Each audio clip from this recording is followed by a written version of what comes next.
gabadha waa inuu ninku markuu ku qabo guriga aad joogtaa mid kale u guursadaa taasina caruur dhashaa mid dambe ninka facebookiisa social media meeshu ka isticmaalay inaad la leedahay hadduu adiga ku qabi jiray oo uu ku nacay maxaa ka daba keenay gabadha waa inuu ninku markuu ku qabo guriga aad joogtaa mid kale u guursadaa taasina caruur dhashaa mid dambe u guursadaa mid nabiga baad khilaafaysaa adoonaan saa in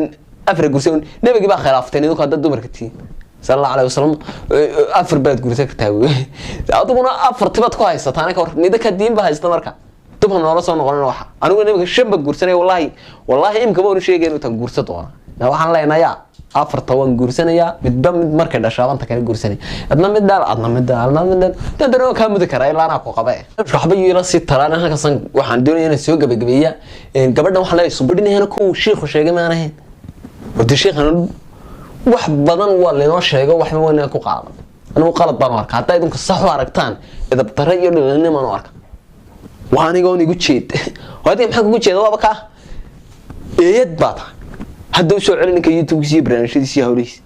dul qaadan maayo wallahi muuqaalkan xiga head waan soo fariisanayna yeelin